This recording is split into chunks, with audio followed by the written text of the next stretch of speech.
সুন্দর সমাজ হিসেবে আমরা সমাজকে পাইনি। কাজেই জাতি তো সংকটে আছে।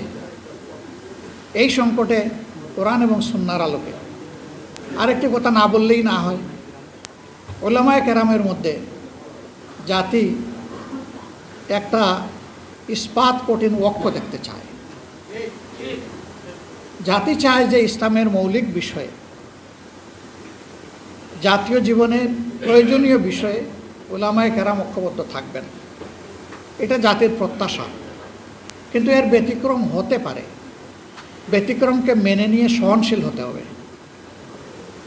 পরস্পরের বিরুদ্ধে কোনো ধরনের আত্মঘাতী ঝগড়ায় লিপ্ত হওয়া যাবে না, বাহাসে লিপ্ত হওয়া যাবে না। হ্যাঁ, পরস্পরের প্রতি কল্যাণকামী হয়ে ব্যক্তিগত পর্যায়ে কথা বলবো, মন খুলে কথা বলবো। ওনার বক্তব্যটা শোনার মানসিকতা নিয়েও আমাকে যেতে হবে, শুধু নিজেরটা সমঝানোর জন্য নয়। এইভাবে যদি পরস্পরের বক্তব্যের প্রতি আমরা শ্রদ্ধাশীল হই, ইনশাআল্লাহ এই উলামায়ে কেরাম জাতিকে পথ দেখাবেন যেভাবে অতীতে দেখিয়েছেন। আমরা উলামায়ে কেরামের কাছে এটাই আশা করি। আমরা আমাদের বিরাট হক ওনাদের উপর। কোরআন এবং সুন্নাহকে যেভাবে ওনারা ইলমি জগতে ধারণ করেছেন, সমাজের সাধারণ মানুষ এটা করতে পারেনি। আল্লাহ এই যে নিয়ামতটা বিশেষভাবে আপনাদেরকে দান করলেন, এটার শুকরগুজারি তখনই হবে যে এই ইলমকে মানুষের কল্যাণে যখন আপনারা কাজে লাগাবেন। আমরা সেটাই আপনাদের কাছে আশা করি। আজকে আপাতত এতটুকুই আপনাদের কাছে আমাদের প্রত্যাশা। আরও ইনশাল্লাহ আপনাদের সাথে কথা হবে, দেখা হবে। আমরা আশা করব যে আগামীর দিনগুলোতে আপনাদেরই নেতৃত্বে এই জাতি সামনের দিকে এগিয়ে যাবে ইনশাআল্লাহ। উলামায়ে কেরাম শুধুমাত্র মেহরাবে দাঁড়িয়ে নামাজের ইমামতি করবেন, এটুকু আমার এবং আমাদের প্রত্যাশা নয়। আমরা চাই যিনি নামাজের ইমাম তিনি হবেন সমাজেরও ইমাম।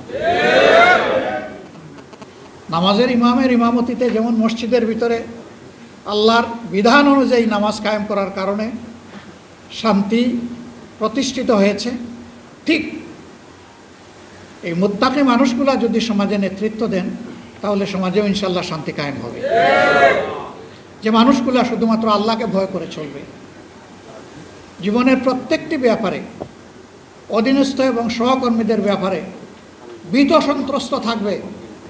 আমাকে হুঁশিয়ার করে দেওয়া হয়েছে, কুল্লুকুম রাঈ ওয়া কুল্লুকুম মাসউলুন আলা আন রিআয়াতিহি আন রাঈ।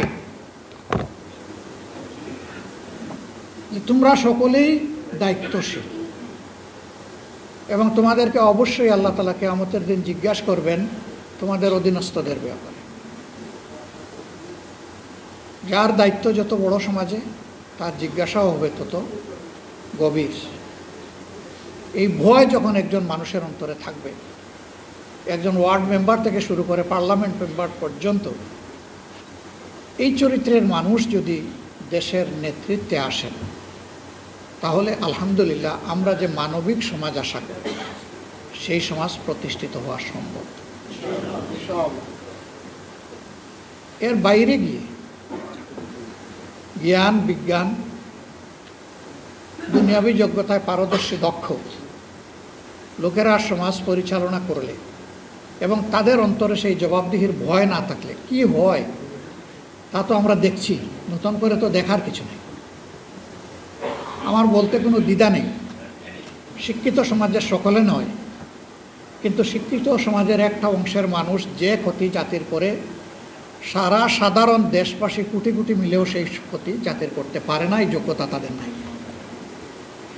কলমের খুঁচায় একজন মানুষের জাতির কিসমত যেভাবে ধসে পড়ে, 1 কোটি মানুষ একত্রিত হয়েও সেই ক্ষতিটা করতে পারবে।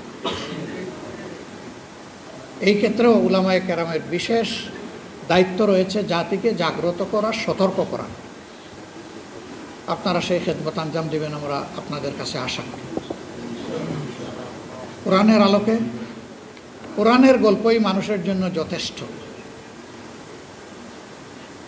এখানে আহসানুল কাসাস আছে, সুন্দর সুন্দর জীবন ঘনিষ্ঠ গল্প আছে।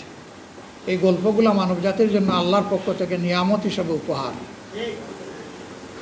যে এইরকমই অতীতে মানুষগুলোর সাথে আল্লাহ তাআলা হয় তার রহমত বর্ষণ করে সাহায্য করেছেন, অথবা তাদের দুর্বৃত্তপনার কারণে আল্লাহ তাআলা তাদেরকে শায়েস্তা করেছেন।